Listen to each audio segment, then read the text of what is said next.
now, for our next sacred cow, one of our favorite ones, live below your means. How many of you here do not like living below your means? No. That's no fun. It kills people's spirits. Now, why would you want to live below your means?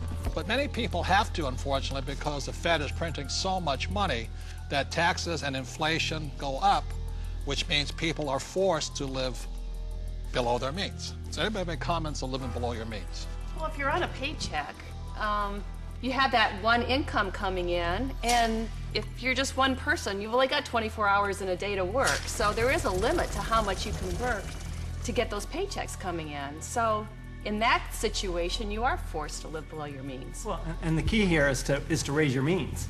I mean, that's the idea. It's not that we want to, be in terrible credit card debt or something like that. Instead, let's raise our means, and so that we can live the way we want to live instead of living at this poverty level. So why is it that whenever somebody looks at, some advisor looks at if you want to handle your finances, the first thing they look at is how do you cut expenses? What does a financial planner tell you? The first thing that they ask you is, what do you need to live on when you retire?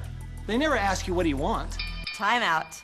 Robert and I definitely do not believe in living below our means. When we met in 1984, we had nothing. But every year we would get together at New Year's and we would set our goals, health goals and this goals. But we also had asset goals, what goals were we going to add every single year. So that's why it took us only about 10 years from 1984 to 1994 to become financially free. Because we just kept adding assets every year. And we continue to do the same thing today, simply because it's fun, it's exciting. It is. One of the best kept secrets. Getting rich is fun. It is fun. That's a lot of fun. And if we want to buy a luxury, if we want to buy a new car, we first buy an asset. So we buy the asset, and the cash flow from the asset pays for the payment for the car. Yes. So that it's again, never living below your means. It's expanding your means through acquiring assets that give you cash flow that gives us all those good things in life. The point here is this. There's assets and liabilities. The way you increase your means is acquire more assets. Not houses, not cars, but assets. So the reason so many people struggle financially is they have no financial education. They may be a good doctor, a lawyer, accountant, or a rock star, but if they don't know the difference between assets and liabilities, and they keep buying liabilities instead of assets, they have to keep living below their means. And not even if you're single or not, if you're on a fixed income, if you're an E and an S, your income is limited. Look, there's 4 major expenses that keep E's and S's poor. Number 1 is tax, and taxes are going to go up because the Fed is printing so much money all over the world. 2 is debt. People leave college with tons of debt, credit card debt to make ends meet, and then their house because they think it's an asset. 3 is inflation. Inflation goes up because as taxes go up and prices go up, then inflation goes up. And 4th is retirement. You must put something away for the day you stop working. So those are the 4 main reasons E's and S's, as a general rule, have to live below their means. But if you have financial education and live on the B and the I side, you can increase your means by increasing assets. I think a lot of people accept mediocrity, and in order to be able to grow in business, in order to make more money, you have to step out of that comfort zone and stop being mediocre. Or hoping the government's going to save you. I think live below your means is one of the greatest spirit killers there is. There's a lot of people who like being poor. I'm not making it right or wrong, but that's definitely not what I like to do. And Kim and I, we definitely don't live below our means. No, I definitely do not like living below my means. I've done it when I was in college, and that's because that was exciting times and all, but I get inspired when I have to create. When I get put in a position where I need to create something new, not contract. I want to be bigger than I am, not less than I am. And I think people are being taught to be less than they are instead of inspiring people to be more than you are. Well, and that's the issue with the idea of a budget, right? A budget is all about cutting. It's all about slicing. It's all about being less than you are. Whereas if instead you were looking at something like a strategy, or you're looking at projections into the future, what can I do as opposed to what can't I do?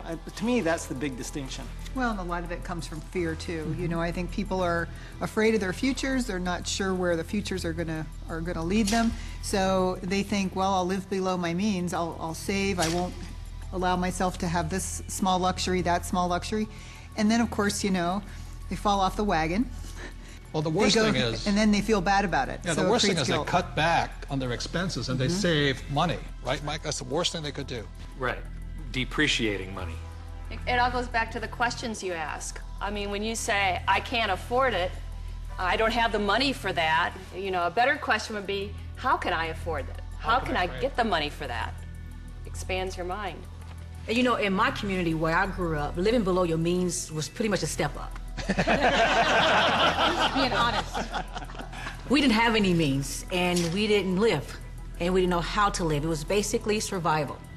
And some of the ways we created those means were, of course, by legal definition, illegal. But you know, that was the way we survived, and that was the way we got by. So now, living below your means is something is completely opposite to abundant living, which is what I believe, in my faith, is abundant living.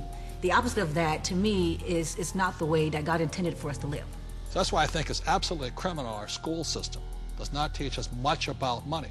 And what they do teach us, they tell you put your money in the bank, which means you lose more money, and they talk to a financial planner who put you in mutual funds. That is not financial education. That is educating people to give more money to the rich. That will also cause you to have to live below your means. Yes. That's right. That's what they're training you to do. Yeah, create a budget. And while you're at it, you're going to be paying more and more taxes because you get no tax benefit for living below your means. And that's the problem. Is say to a child, go to school and get a job or become a doctor and lawyer. You will pay more than your fair share of taxes, and then you too will have to live below your means. If you're playing defense instead of offense, you're just hiding and trying to play it safe and saving money, and you never manifest. You cannot be who you're supposed to be. I say it's time to get financially educated and take care of yourself.